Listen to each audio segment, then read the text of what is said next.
நம் மக்கள் நீதி காக்கும் பல உண்மை வெளிச்சம் ஆகும் தமிழ் மக்கள் மனதில் என்றும் உலகத் தமிழர்களுக்காக உலாவரும் உங்கள் உலகநேசன் காணத் தவறாதீர்கள். எல்லாருக்கும் வணக்கம். எனக்கு ரொம்ப நாளாகவே ஒரு ஒரு விஷயம் மைண்டில் எனக்கு தோணிக்கிட்டே இருக்கும். நாங்கள் அசிஸ்டன்ட் டைரக்டராக ஒர்க் பண்ண டைம்ஸில் அந்த டைமில் சினிமா எப்படி இருந்ததுன்னா, ஒரு டைரக்டர்கிட்ட நம்ம வேலைக்கு போய் சேர்றோம். அவங்க நமக்கு பணம் கொடுத்து வேலை கற்றுக் கொடுக்குறாங்க. அந்த முறை சரியான முறை அல்லது அதில் எல்லாருமே சரியாக இருந்தாங்கன்னு சொல்ல வரல. ஆனால் அதுக்குள்ளே ஒரு டெமோக்ரஸி இருந்தது. ஒரு இயக்குனர் யாரை வேணால் சேர்த்துக்குவார், திறமையின் அடிப்படையில் சேர்த்துக்குவார், அவருக்கு பிடிச்சிருந்தா சேர்த்துக்குவார். அவர் அவங்களுக்கு ஒரு பயிற்சி கொடுப்பாரு. அவங்க ஒரு குறிப்பிட்ட காலம் வரைக்கும் அவரோட இருப்பாங்க. இருந்து அடுத்து அவங்க கதைகள் சொல்ல ஆரம்பிப்பாங்க. அப்போ அவர்களுக்கான கதையை அவங்க வாழ்க்கையிலிருந்து அவங்க சொல்றதுக்கான சுதந்திரம் இருந்தது அவங்களுக்கு. இப்போ அந்த ப்ராசஸ் அதுக்குள்ள குறைகள் இருந்தாலும் கூட அந்த இயக்குனர் அவருக்கு யாரை வேணா சூஸ் பண்ணலாம். அவர் வேலைக்கு சேர்த்துக்கிற உதவி இயக்குனர் ஒரு எந்த சமூகத்தை சேர்ந்தவராகவும் இருக்கலாம், அவர் பணக்காரராக இருக்கலாம், ஏழையாக இருக்கலாம். இருந்தாலும் அந்த டைரக்டருக்கு அந்த சாய்ஸ் இருந்தது. அவர் சூஸ் பண்ணி அவரை ட்ரெயின் பண்ணி அதுக்கப்புறம் அவங்க போய் பண்ணுவாங்க. அதுக்கப்புறம் கொஞ்சம் அந்த இன்ஸ்டிடியூஷன்ஸ் வந்தது. ஃபில்ம் இன்ஸ்டியூட், அப்புறம் ஃபாதர் விஸ்காம் எடுத்துகிட்டு வந்தாங்க. இப்படி இந்த எஜுகேஷனல் இன்ஸ்டிடியூட்ஸ் மூலமாக சினிமாவை படிக்கிற ஒரு பண்பு வந்ததுக்கப்புறம் அது நல்ல விஷயம்தான். ஏன்னா ஒரு சயின்டிஃபிக் அப்ரோச் அதில் இருக்குது. சினிமாவை அறிவியலாக நம்ம கற்றுக்கிறதுக்கான ஒரு வாய்ப்பு அதில் இருக்குது. அதனால அது அதிகமாகுது. அப்படி படிச்சுட்டு அதுக்கப்புறமா உதவி இயக்குனராக வேலை செய்யணும். சில பேர் வேலை செய்யாமலும் படங்கள் பண்ண ஆரம்பிக்கிறாங்க. ஆனால் இந்த சினிமா கல்வி முறை ஒரு கட்டத்துக்கு மேல என்ன நான் ஃபீல் பண்ணது என்னன்னா, ரொம்ப எக்ஸ்பென்சிவ் ஆயிடுச்சோ அப்படின்ற ஒரு எண்ணம் எனக்கு இருக்கு. அப்போ ஃபீஸ் அதிகமாக ஒரு குறிப்பிட்ட வகுப்பை சார்ந்தவர்களும் ஒரு குறிப்பிட்ட அல்லது ஒரு சில குறிப்பிட்ட சமூகத்தை சார்ந்தவர்களும் மட்டுமே அந்த கலையை கல்வியா கத்துக்கக்கூடிய ஒரு சூழல் ஏற்படுது. அது எனக்கு கொஞ்சம் டிஸ்டர்பன்ஸா இருந்தது. ஏன்னா நாளைக்கு நான் என்னுடைய வாழ்க்கையிலிருந்து என்னுடைய கதையை நான் சொல்ல முடியும். இப்படி சினிமா கல்வி ஒரு சிலர்கிட்ட போய் சேரும் போது என்ன ஆகுதுன்னா, அவங்களோட கதைகள் மட்டும்தான் சொல்ல முடியும். அப்புறம் என்னுடைய கதையை நான் சொல்லணும்னு நினைச்சா எனக்கு அதுக்கான ஏஜென்சி இல்லாம போயிடும். அவங்க தான் என் கதையை சொல்ற மாதிரி இருக்கும். அப்போ இன்னும் 10 வருஷம் 15 வருஷம் கழிச்சு ஒரு ஒடுக்கப்பட்டவங்களுடைய ஒரு குரல் வரணும் அப்படின்னா அது வேற ஒருத்தர் மூலமா வரதா இருக்கும். என் கதையை நான் சொல்வதற்கான ஸ்கில் செட்ஸ் எனக்கு இல்லாம போயிடும். ஸோ அதை பத்தி நான் கொஞ்சம் காலமா பேசிட்டே இருக்கோம். 2-3 இயர்ஸா பேசிட்டு இருக்கோம். அப்புறம் ஃபாதர் கிட்ட அதை பத்தி பேசும்போது இதை பிரேக் பண்ணி ஒன்று பண்ணணும் அப்படின்னு சொல்லி பேசிட்டு இருக்கும்போது, அப்புறம் ஃபாதரோட பேசுனப்போ இந்த ஒரு இன்ஸ்டிடியூட் இப்படி ஒன்று பண்ணலாம்னு சொல்லி சொன்னாங்க. ஸோ அப்படி பேசணும். இதனுடைய எண்ணம் ஐடியா என்னன்னா, தமிழ்நாட்டில் இருந்து ஒரு ஒரு 35 மாணவர்கள் 37 மாணவர்கள், ஒரு பாண்டிச்சேரியில இருந்து 2 மாணவர்கள், இப்படி எல்லா டிஸ்ட்ரிக்ட்ஸ்ல இருந்தும் ஐடியலி ஸ்பீக்கிங் எல்லா டிஸ்ட்ரிக்ட்ஸ்ல இருந்தும் எடுக்கிறது. அப்புறம் புலம்பெயர்ந்த தமிழர்கள் ஒரு 2 பேர் எடுக்கிறது. இப்படி செலக்ட் பண்ணி இந்த செலெக்ஷன் ப்ராசஸ்க்கு என்ன முக்கியமான ஒரு சில கிரைட்டீரியாஸ் இருக்கு. அது என்னன்னா, ஃபர்ஸ்ட் ஜென்ரேஷன் கிராஜுவேட்ஸாக இருக்கணும். இது போஸ்ட் கிராஜுவேஷன் கோர்ஸ் இது. ஸோ ஃபர்ஸ்ட் ஜென்ரேஷன் கிராஜுவேட்ஸாக இருக்கணும். அவங்க சோஷியலி பேக்வேர்ட் அல்லது எக்கனாமிக்கலி பேக்வேர்டாக இருக்கணும். அண்ட் அவங்கள ஒரு ஒரு 5 பேரை ஒரு ஒரு ஒரு டிஸ்ட்ரிக்ட்ல ஷார்ட் லிஸ்ட் பண்ணுறோம்னா அவங்க வீடுகளுக்கு போய் அங்கே இருக்கிற சூழலை பார்த்து அதிலிருந்து தான் வந்து செலக்ட் பண்ணுறோம். ஸோ பேசிக்காக வந்து என்னன்னா, வாய்ப்பு மறுக்கப்பட்டிருக்கிற அல்லது வாய்ப்பு கொடுக்கப்படாமல் இருக்கிற திறமைசாலிகளை தேர்ந்தெடுத்து அவங்களுக்கு வாய்ப்பு கொடுக்கணுன்றதான் இதனுடைய பேசிக் ஐடியா. அதனுடைய செலெக்ஷன் ப்ராசஸ் எப்படின்றத ஃபாதர் எக்ஸ்பிளைன் பண்ணுவாங்க. இது ஒரு செலக்ட் பண்ணதுக்கப்புறம் ஒரு 1 இயர் அவங்களுக்கு வந்து சினிமா மட்டும் இல்லை, வரலாறு, ஆங்கிலம், psychology, philosophy, political science, sociology இதோடு சேர்ந்து சினிமா கலையையும் சினிமாவை எப்படி பார்க்கறது, ஃபில்ம் அப்ரிசியேஷனையும் சொல்லிக் கொடுக்குற ஒரு 1 இயர் கோர்ஸ் இது. இந்த 1 இயருக்கான அவங்களோட போர்ட் அண்ட் லாட்ஜ் இதையும் நம்மளே அவங்களுக்கு வசதி ஏற்படுத்தி கொடுத்து ஹாஸ்டலில் அவங்கள தங்க வச்சு 1 இயர் படிக்க வச்சு அவங்கள அனுப்புகிறோம். இது அத்தனையும் வந்து கிராண்ட்ல, அதாவது ஒரு ஸ்காலர்ஷிப்ல ஸ்டூடெண்ட்ஸுக்கு பண்ணுறோம். 100% ஸ்காலர்ஷிப்ல பண்ணுற ஒரு கோர்ஸ் இது. இது ஒரு இது வந்து இந்த இனிஷியேட்டிவுடைய தொடக்கம். இது இப்போதான் வந்து அனௌன்ஸ் பண்ணுறோம். ஐடியலி இன்னும் ஒரு 6 மந்த்ஸில் இந்த கோர்ஸை ஸ்டார்ட் பண்ணிடுவோம். அதுக்கான வேலைகள்லாம் நடந்துகிட்டு இருக்கு. அதுக்கு முன்னாடி ஒரு அறிவிப்பு இருக்கணும் அப்படின்றதுக்காக தான் இன்னைக்கு பண்ணோம். இது வந்து பாலமகேந்திரா சாருடைய இன்ஸ்டியூட்ல, பாலமகேந்திரா சாருடைய இடத்துல பண்றது எனக்கு ரொம்ப சந்தோஷம். ஏன்னா வந்து சார் வந்து சினிமாவை ஒரு பாடத்திட்டமாக வந்து பள்ளிகளில் சேர்க்கணுன்றதுல தொடங்கி இதை வந்து எல்லாருக்கும் சொல்லிக் கொடுக்கணும்னு அவர் ஆசைப்பட்டது வரைக்கும் நிறைய இருக்கு. அண்ட் எனக்கு வந்து வெறும் சினிமா மட்டும் இல்லை, வாழ்க்கையும் கற்றுக் கொடுத்த ஒரு மென்டார். அது எனக்கு ரொம்ப முக்கியமான ஒரு விஷயம். அண்டு இன்னைக்கு எங்கள் அப்பாவோட ஒரு பர்த்டே, அதுலேயும் இதை அனௌன்ஸ் பண்ணுறதும் எனக்கு இன்னும் நிறைவு கொடுக்குது.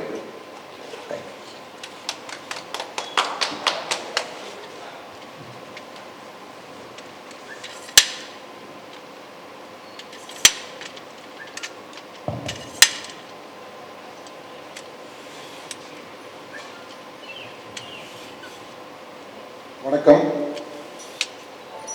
நண்பர்கள் சில பேர் என்ன கருத்து கணிப்பு தொடர்பாக ப்ரெஸ் மீட் வைக்கிறதுல பார்த்துருப்பீங்க. இந்த வருஷம் கருத்து கணிப்பு தொடர்பான ப்ரெஸ் மீட்டுக்கு பதிலாக இந்த ப்ரெஸ் மீட்டில் வெற்றிகளோடு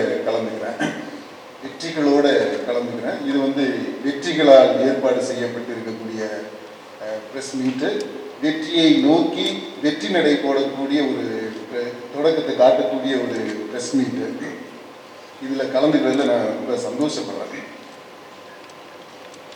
டைரக்டர் வெற்றிமாறன் பேசும்போது அழகாக சொன்னாங்க, இன்றைய சூழ்நிலையில் திரை கல்வி, ஊடக கல்வி, நமக்கு தெரியும் இங்கே இருக்கக்கூடிய பல பேர் ஊடக கல்வி படிச்சுட்டு தான் வந்திருப்பீங்கன்னு நினைக்கிறேன். ஏன்னா அப்படித்தானமா வந்திருப்பீங்க. கேமரா பின்னாடி இருக்கிறவங்க இந்த யங்ஸ்டர்ஸ் எல்லாருமே மீடியா ரிலேட்டடாக ஒரு ஸ்டடீஸ், ஏதாவது ஒரு ஸ்டடீஸ் பண்ணிட்டு தான் வந்திருப்பீங்க. And you know how much it castes and how much trouble you need to take starting from அந்த அப்ளிகேஷன் போடுறதுக்கு முன்னாடி கேபிடேஷன் ஃபீல் ஆரம்பிச்சு, அப்புறம் அந்த ஃபீஸ் இந்த ஃபீஸ் அது இது அப்படியெல்லாம் போயிட்டு ப்ராஜெக்ட் நீங்கள் பண்ணுறதுக்கு அதுக்கு ஒரு ப்ராக்ஸி ஒருத்தரை பார்த்து பண்ணி அதெல்லாம் நம்ம எவ்வளோ சிரமப்பட்டு இந்த டிகிரியை முடிச்சுட்டு வர்றோம்னு நமக்கு தெரியுது. அதுதான் அவர் நான் சுட்டி காட்டினார். இன்றைக்கு ஊடக கல்வின்றது அன்அஃபோர்டபுளாக இருக்குது. சாதாரண ஒரு நடுத்தர குடும்பம்னு எடுத்துக்கிட்டாலே அவங்களாலே கூட இந்த கல்வியை கற்றுக்க முடியல. திறமை இருக்குது, தகுதி இருக்குது, ஆர்வம் இருக்குது, பேஷன் இருக்குது, ஃபயர் இருக்குது. இதெல்லாம் நம்ம பயன்படுத்துகிற வார்த்தைகள். இவ்வளவு இருந்தும் இந்த பொருளாதார காரணம் ஒன்றுனால அவங்களால அந்த திறமையை வெளிக்கொண்டு வர முடியாமலே அவங்க வாழ்க்கை முடிஞ்சிருக்கு. அப்படி நிறைய பேரை நம்ம பார்க்குறோம். இப்படிப்பட்ட ஒரு சூழ்நிலையில தான் வெற்றிமாறன்கிட்ட இந்த ஐடியாவே வந்தது. அதனால தான் நான் இந்த மீடியா டீச்சிங்கே விட்டுறணும் அப்படின்னு நினச்சிக்கிட்டு இருந்தாரு. ஆக்சுவலாக அதை விட்டுட்டு நான் கிளம்பிட்டேன். நான் வந்து நோஸ்னம்ன்ற இடத்துல இருக்கிறேன். ஒரு இயற்கை வாழ்வியல் மையம் ஒன்று ஆரம்பித்து அதில் தான் இருக்கேன். அப்போ தான் வெற்றி பெர்சுவேட் பண்ணார். இது வந்து வித்தியாசமான ஒரு நிறுவனமாக இருக்கும், அமைப்பாக இருக்கும், ஒரு கல்வி பயிலகமாக இருக்கும். இந்த பயிலகம் வந்து வழக்கமாக திறமை உள்ளவர்கள் சென்னை மாதிரியான பெருநகரங்களில் இருக்கக்கூடிய பெரிய கல்வி நிறுவனங்களில் போய் பெரும்பணம் செலவு பண்ணி படிக்கக்கூடிய ஒரு படிப்பாக இருக்கு. அந்த டைனாமிக்ஸ் அப்படியே நம்ம ரிவர்ஸ் பண்றோம். இப்போ எப்படின்னா, நம்முடைய பயிலகம் எங்கு திறமைசாலிகள் இருக்கிறார்களோ அவர்கள் இருக்கக்கூடிய இடத்தை நோக்கி செல்லும். அந்த ப்ராசஸ் அப்படியே உள்டாவார், ரிவர்ஸ் ஆகும். இந்த பயிலகம் எங்கு திறமை உள்ளவர்கள், தகுதி வாய்ந்தவர்கள், ஆர்வமிக்கவர்கள் இந்த துறையில ஏதாவது சாதிக்கணும், இந்த சமுதாயத்திற்கு பயனுள்ள ஒரு விஷயத்தை, பயனுள்ள ஒரு என்டர்டெயின்மெண்ட்டை, ஹெல்த்தியான ஹோலிஸ்டிக் என்டர்டெயின்மெண்ட்டை கொடுக்கணும் அப்படின்ற கனவோடு இருக்கிறாங்க பார்த்தீங்களா?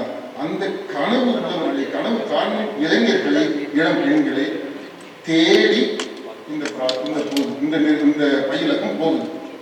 தமிழ்நாட்டில் எந்த மூலை முடுக்கில் இருந்தாலும் இந்த திறமைசாலியை கண்டுபிடிக்கணும்.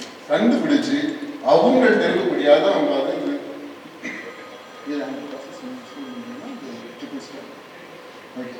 அது முதல்ல வந்து திறமை உள்ளவர்களை கண்டறிவது, கண்டுபிடிக்கிறது, கண்டுபிடிச்சு அவங்களுடைய வாழ்க்கையில ஒரு விடிவை ஏற்படுத்துவது தான்.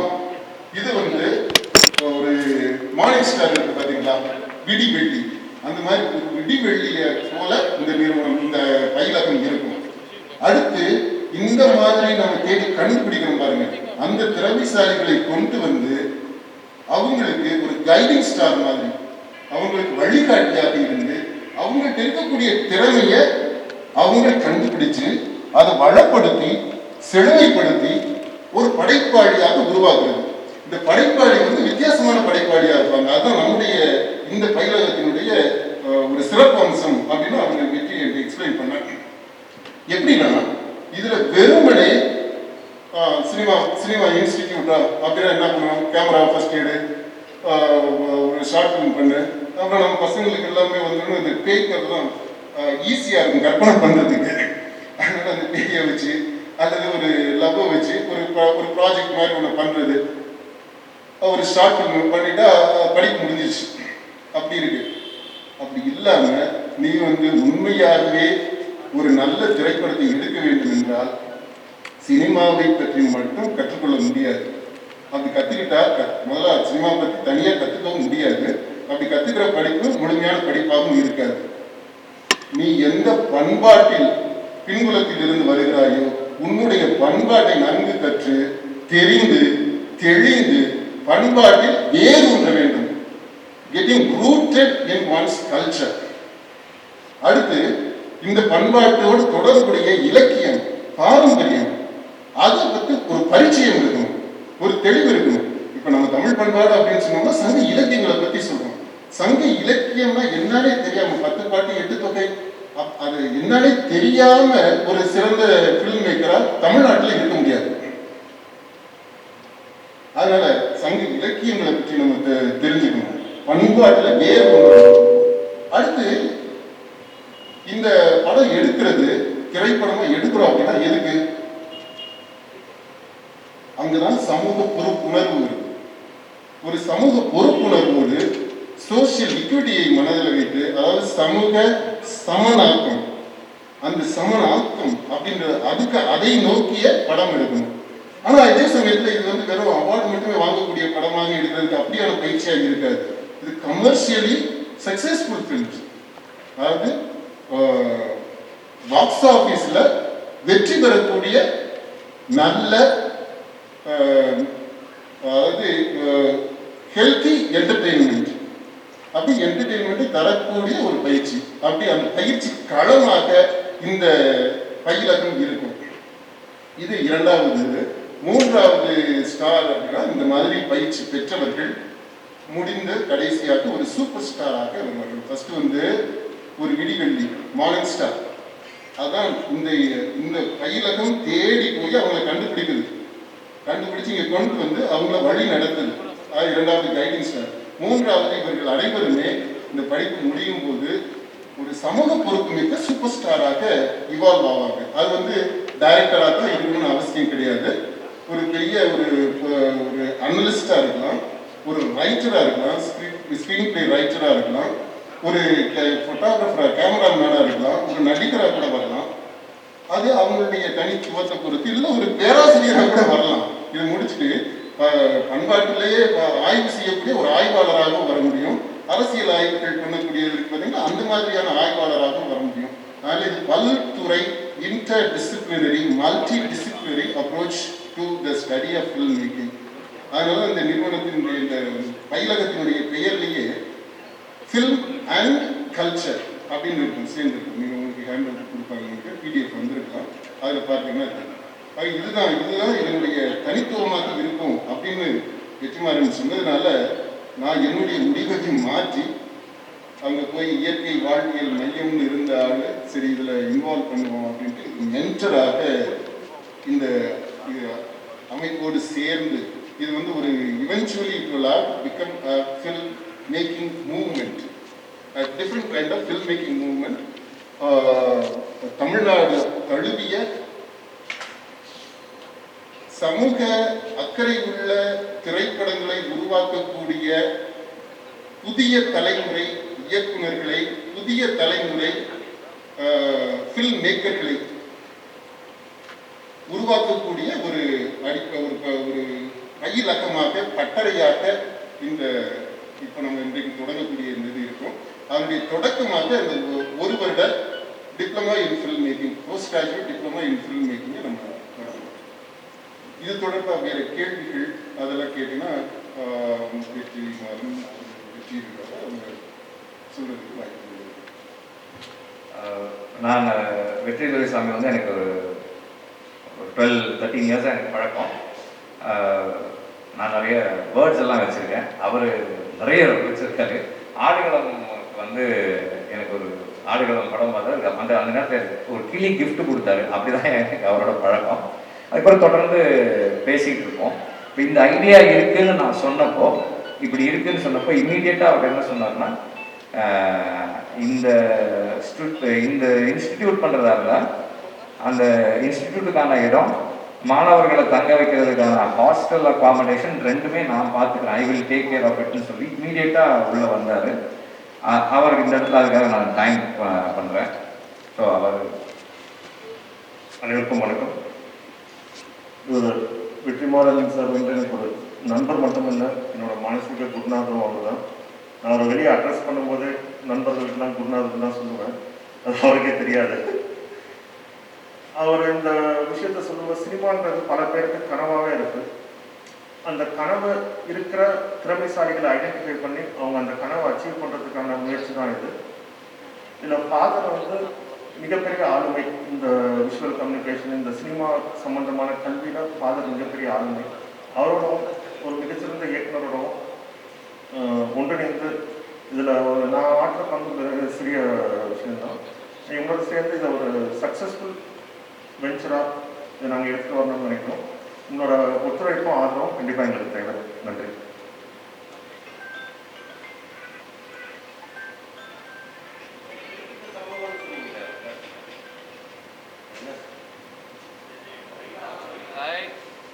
எப்படி இல்லை அப்படி சொல்ல, நான் ரெப்ரசன்டேஷன் வந்து கம்மியாகுது அப்படின்றேன். இப்போ இன்னைக்கு இருக்கிற சூழ்நிலையில இப்போ ஃபில்ம் எஜுகேஷன் வந்து ரொம்ப எக்ஸ்பென்சிவ் ஆக ஆக நாளடைவில் ரெப்ரசன்டேஷன், எல்லாருக்குமான பொதுவான ரெப்ரசன்டேஷன் குறையும் அப்படின்னு தான் நான் சொன்னேன்.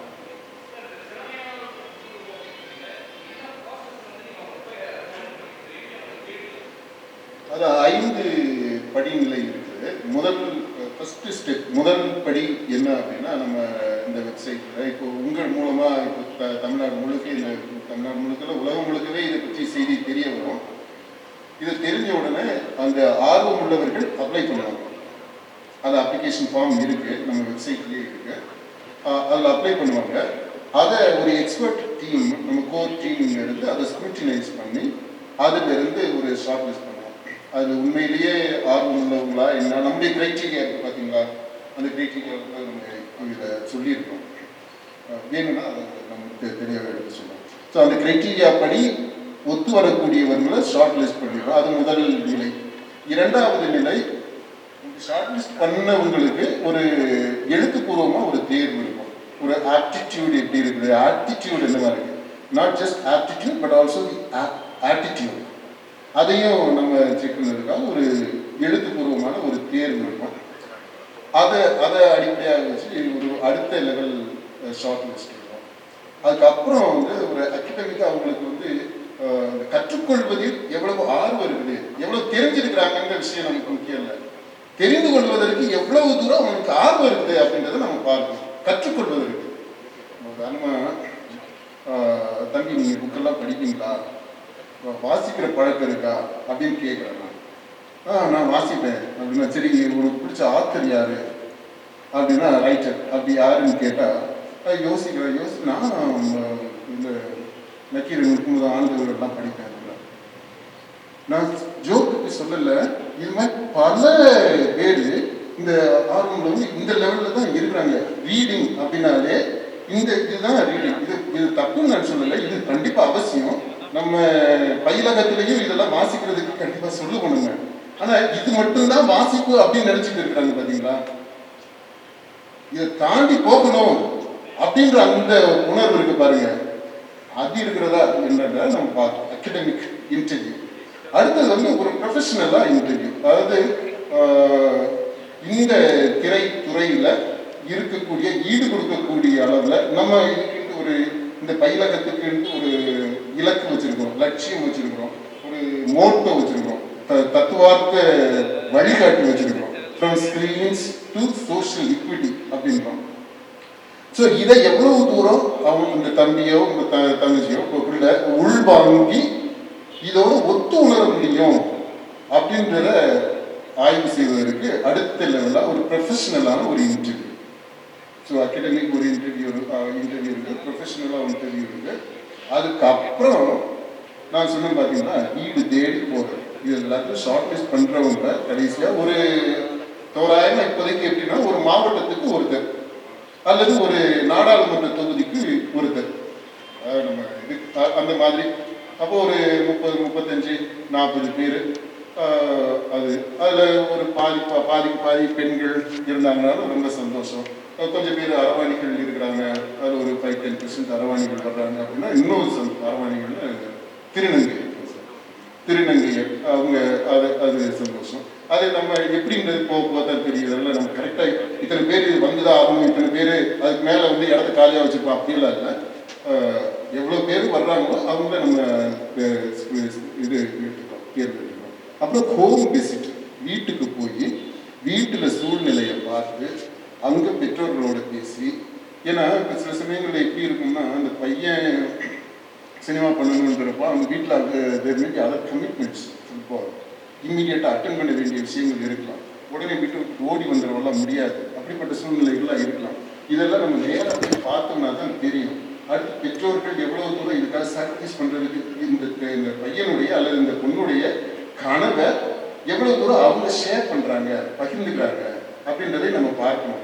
ஸோ இதெல்லாம் நேரடியாக பார்த்து அதுக்கப்புறம் தான் நம்ம ஃபைனலைஸ் பண்ணுறோம். இந்த மாதிரி ஒரு படிநிலை. அதனால தான் இந்த ப்ராசஸுக்கே கொஞ்சம் டைம் எடுக்கும் அப்படின்னு டைரக்டர் சொன்னார். ஆமாம் சொல்லுங்கள்.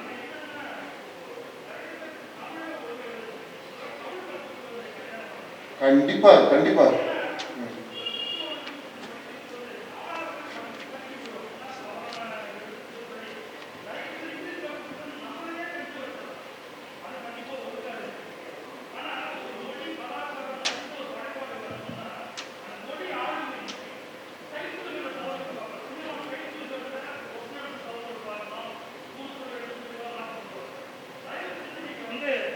நல்ல சிறப்பான திட்டம். முதல்ல தமிழை கற்றுக் கொடுத்து அப்புறம் ஆரம்பிச்சுன்னா ரொம்ப நல்லா இருக்கும்னு நினைக்கிறேன். ரொம்ப அழகா சொன்னீங்க. இது எங்களுடைய ப்ராக்டிக்கல் ஸ்ட்ராட்டஜி இருக்குது இல்லையா, இந்த நம்ம பெடகஜி பெடகஜியில் இந்த கல்வி முறை, நம்ம கல்வி முறை எப்படி இருக்கும் அப்படின்றதுல இது கண்டிப்பாக நீங்கள் சொன்னது அப்படியே ஆல்மோஸ்ட் நாங்கள் பேசுனதை நீங்கள் சொன்னது மாதிரியே இருக்கு. ஏதோ ஒட்டு கேட்டுட்டீங்களோ உங்களுக்கு நாங்கள் பேசுகிற விஷயம் உங்களுக்கு வந்துருச்சோ. கரெக்ட்.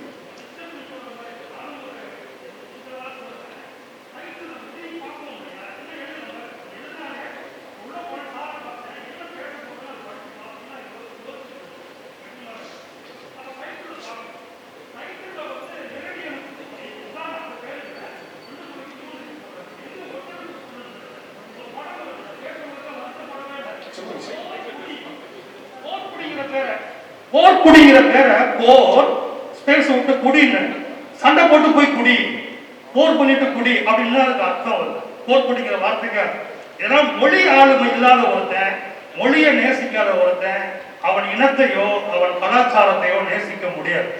அந்த மொழி சரியா கையாளுற தன்மை வந்தாதான் மொழி பற்று, மொழி வழியா இனப்பற்று, தன் நிலப்பற்று வரும். அதனால தமிழை முதல்ல சரியா கற்றுக் கொடுப்பது உங்களுடைய மிகச்சிறந்த முயற்சிகள்ல முக்கியமாக நான் ஆசைப்பட்டேன். முன்னதான் தெரியாது, நானே இப்பதான் வந்தேன். ஒன்றா யோசிச்சிருக்கோங்கிறது வந்து எனக்கு மிகுந்த சந்தோஷம். நம்முடைய ஃபேக்கல்ட்டிலேயே ஆசிரியர் குழுவில் தமிழ் ஆசிரியர் ஒருத்தர் நம்ம எடுத்துருக்கோம். பிஹெச்டி முடித்த நல்ல ஒரு யங்கா இந்த தலைமுறையை புரிஞ்சுட்டு அவங்களோட ஒத்துணர்ந்து செயல்படக்கூடிய ஒருத்தரை நம்ம தேர்ந்தெடுக்கிறோம். தமிழ் கற்றுக் கொடுப்பதற்கு, தமிழ் எழுதுறதுக்கு பயிற்சி இருக்கு. காம்போசிஷன் அந்த காலத்தில் நம்ம ஸ்கூல்ஸில் காலேஜஸ்ல எல்லாம் இருக்கும் பார்த்தீங்களா, அந்த மாதிரியான பயிற்சி இங்கே இருக்கும். தமிழில் அவங்க ஒரு படம் பார்க்குறாங்கன்னா அப்படின்னா சினாப்சிஸ் தமிழில் எழுதுவாங்க. அது தமிழில் எழுதுறது படத்தை பற்றி மட்டும் எழுதுறதுக்கு என்ன எழுதி புரிஞ்சுக்கிட்டாங்கன்றத பார்க்குறதுக்கு இல்லை, தமிழை எப்படி எழுதியிருக்கிறான் அப்படின்றத பார்க்குறதுக்காகவும் அந்த பயிற்சி. அது கண்டிப்பாக நீங்கள் செய்யணும். ரொம்ப நல்லது நீங்கள் சொன்னீங்க.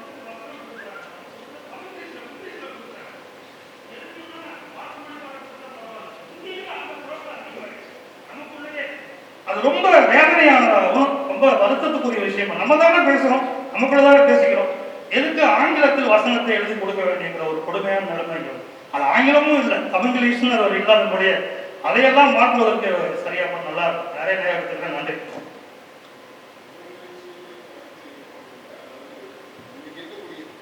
இருக்கக்கூடிய சூழ்நிலையில தமிழ்ல பேசினாலே சிரிக்கிறது மாதிரி என்ன புரியாம பேசுறான் அப்படின்ற அளவுல தான் இருக்கு. ஏன்னா அது நம்முடைய கல்வி திட்டம், பெற்றோர்கள், மாணவர்கள் எல்லாமே ஒரு தலைமுறையை கெட்டு போய் தான் இருக்குது.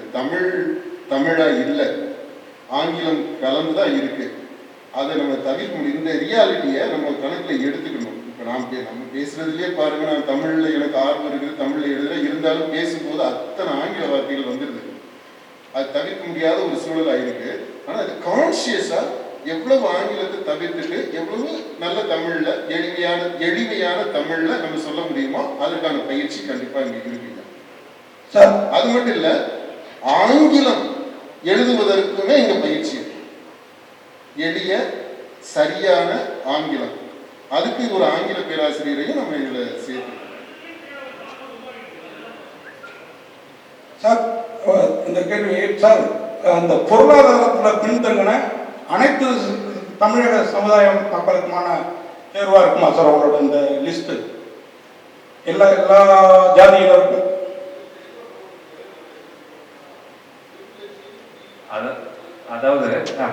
அதாவது socially and economically backward first generation graduates, அது நீங்க அண்டர்லைன் பண்ணுங்க. ஓகேவா?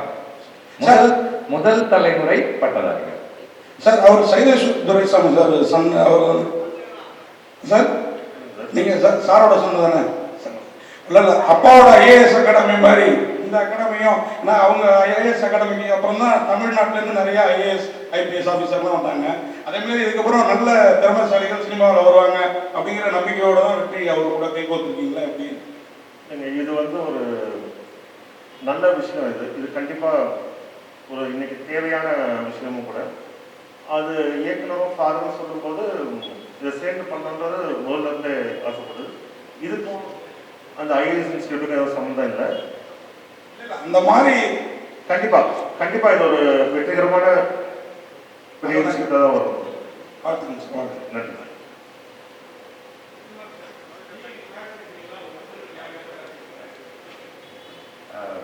ஃபாதர் வந்து எப்படி சொன்னாங்கன்னா,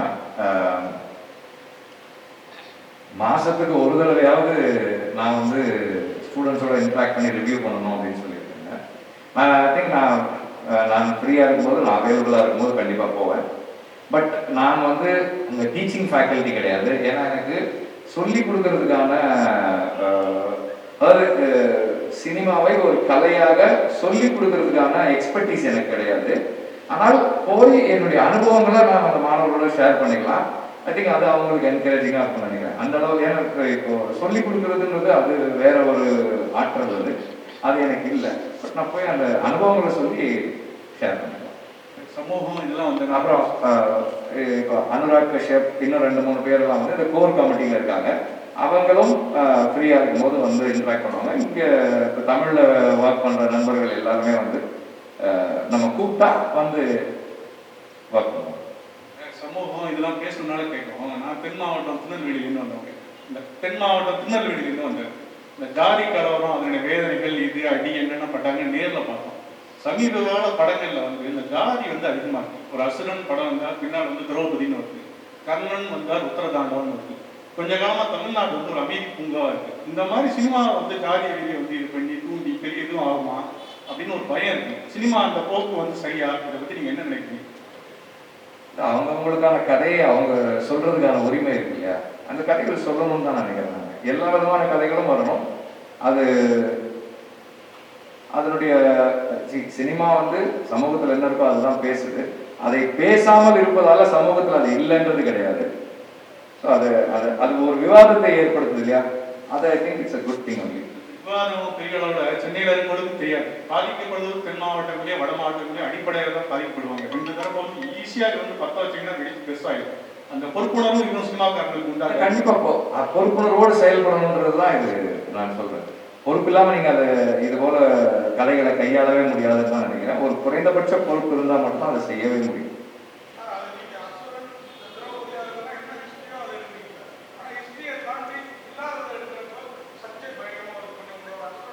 எல்லாருமே பாராட்டினாங்க. அதே மாதிரி அந்த திரௌபதியும் சில பாராட்டாங்க, சில இது பண்ணாங்க. இப்போ வந்துருக்கிற காரணம் வந்து ஹிஸ்டரிக்கு தாண்டி எடுத்துட்டாங்க அப்படிங்கிற ஒரு விமர்சனம் வாதம்லாம் இருக்குது. அதை பற்றி என்ன நினைக்கிறீங்க?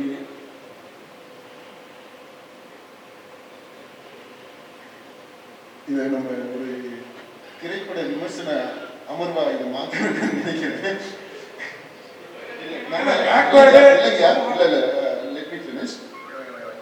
நம்ம வந்து ஒரு புதிய பயிலகம் வந்து ஆரம்பிக்கிறோம். அந்த பயிலகம் திரை பண்பாடு பயிலகம். இது பயிலகம், இது ஆய்வகம்.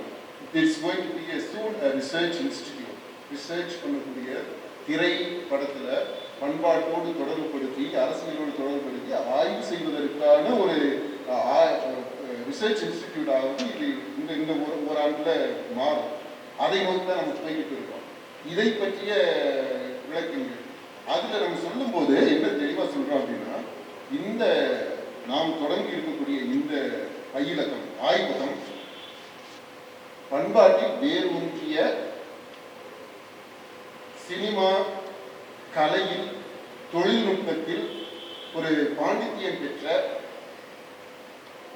சுற்றுச்சூழல் அந்த விழிப்புணர்வு உடைய சமூக அக்கறை உள்ள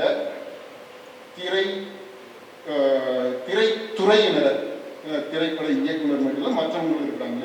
அந்த திரைத்துறையில திரை தொழில் செய்யக்கூடியவங்க, என்டர்டெயின்மெண்ட் பொழுதுபோக்கு தொழில் செய்யக்கூடியவங்க உருவாக்கக்கூடிய ஆய்வகமா பயிலகமா இது இருக்கும். இன்றைக்கு இருக்கக்கூடிய பிரச்சனைகள் இருக்கு, திரைத்துறையில பிரச்சனைகள் இருக்கு, சமுதாயத்தில் இருக்கு, அரசியல் இருக்கு. அதை நம்ம இங்க விவாதிக்க வேண்டாம். ஆனா இந்த பிரச்சனைகளை கண்டிப்பா இந்த மாணவர்கள் படிப்பாங்க. There will be a subject called political science, public administration, sociology, social psychology. இந்த பாடங்கள் எல்லாம் படிப்பாங்க. படிக்கும்போது இன்றைக்கு இருக்கக்கூடிய அப்புறம் கல்ச்சுரல் ஆந்த்ரோபாலஜி.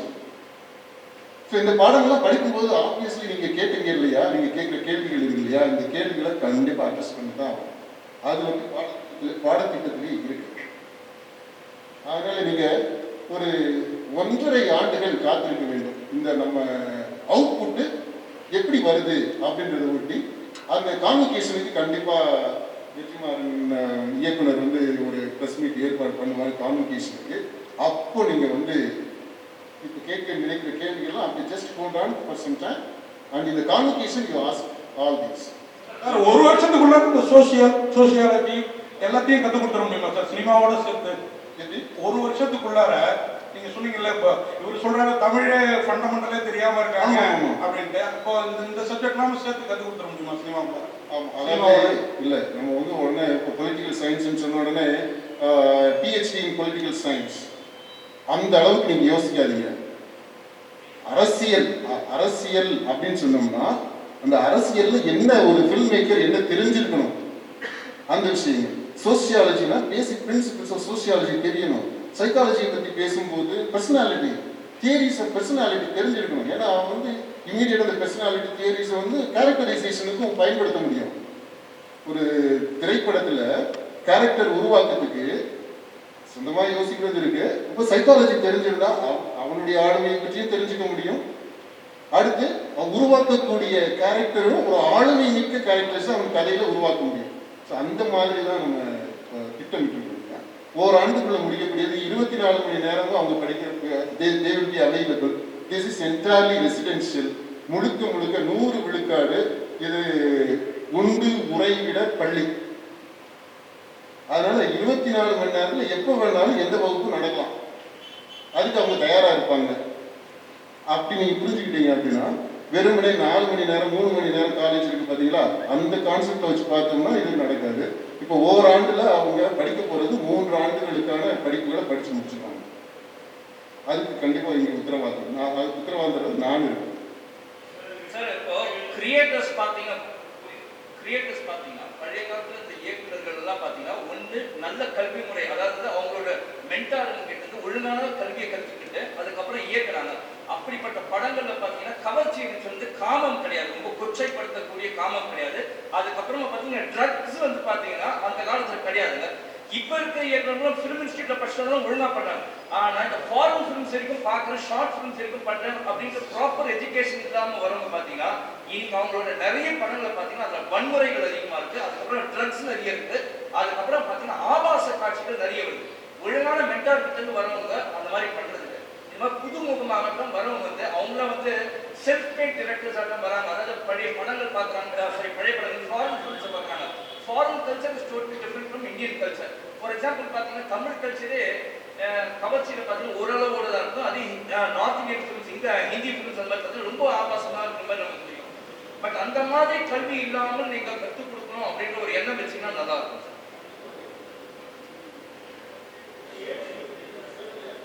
அந்த இதில் கொடுத்துருக்கு 21 to 25, 21 25 வயசு வரைக்கும் கிராஜுவேட்ஸ். எக்ஸெப்ஷன்ஸ் அது சில எக்ஸெப்ஷன்ஸ் வந்து கிராஜுவேட்ஸ் இல்லைனாலும் சேர்த்துக்குவோம். பட் ஒரு நார்ம் வந்து டிகிரி படிச்சிருக்கோன்றது தான்.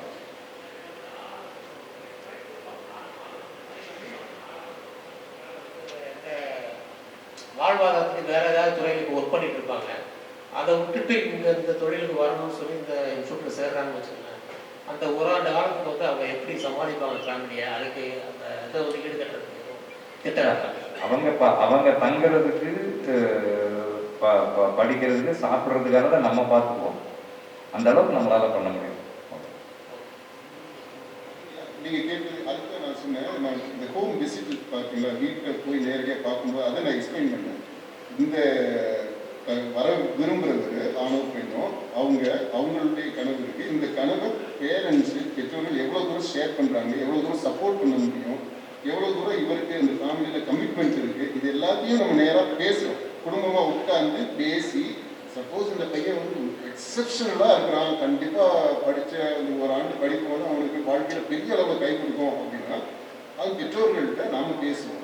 தம்பியுடைய சார்பாக அது தங்கையுடைய பிள்ளையுடைய சார்பாக நம்ம வீட்டில் பேசி அவங்கள அதுக்கு ஓராண்டுக்கு என்ன ஏற்பாடுகள் பண்ண முடியும் அப்படின்னு அந்த பயம் இருந்துச்சு. அது எல்லாத்தையும் பார்த்து நம்ம டிசைட் பண்ணோம்.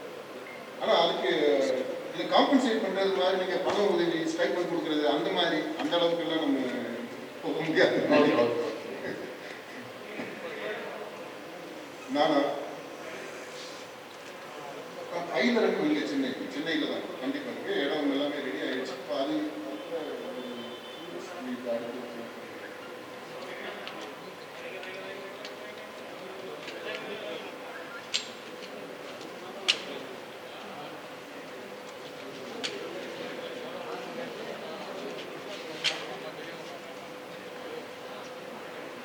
ஜான்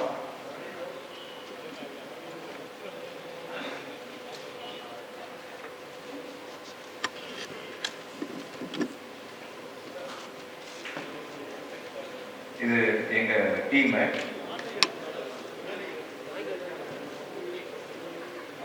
அவர் ஜான் வந்து என் பேர் ஜான் ரோமியோ. 10 இயர்ஸாக ஃபிலிம் எஜுகேஷனில் இருக்கேன், ஃபேக்கல்ட்டி. மெட்ராஸ் கிறிஸ்டியன் காலேஜில் வந்து துறை தலைவராக இருந்தேன். இப்போ இங்கே சார் சேர்ந்து இதில் ஜாயின் பண்ணியிருக்கேன். ஜான் ஒரு ஷார்ட் ஃபிலிம் எடுத்து கேன் ஃபிலிம் ஃபெஸ்டிவலில் பெஸ்ட் ஷார்ட் ஃபிலிம்னு அவார்டு வாங்கியிருக்காரு அவர். அப்புறம் ரோஸ்லின் வந்து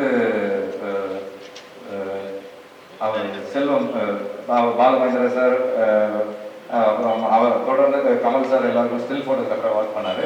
அவர் ஒய்ஃப் அவங்க. பாலமேந்திர சார் ஸ்டுடியோ இன்ஸ்டியூட் நடத்துனப்போ அவங்க தான் ஃபுல்லாக இருந்து பார்த்துட்டாங்க, மேனேஜரியல் சைடு ஒர்க் பண்ணாங்க. ஸோ இந்த இன்ஸ்டிடியூட்லையும் she'll be taking care of that. And Jagadish Bala, இவங்க வந்து ஜெகதீஷ் வந்து என்னோட ஃப்ரெண்டு, நாங்கள் 2 பேர் ஒன்றா ஒர்க் பண்ணோம், இப்போ கூட ஒர்க் பண்ணுறாரு.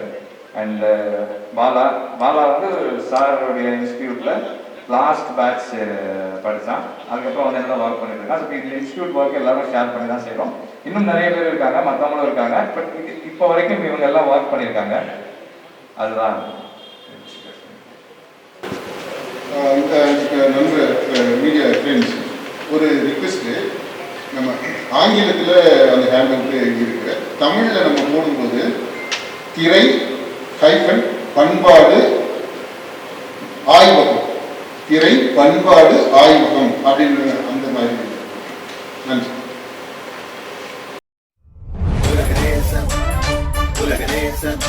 நம் மக்கள் நீதி காக்கும் பல உண்மை வெளிச்சம் ஆகும். தமிழ் மக்கள் மனதில் என்றும் உலகத் தமிழர்களுக்காக உலாவரும் உங்கள் உலகநேசன். காணத் தவறாதீர்கள்.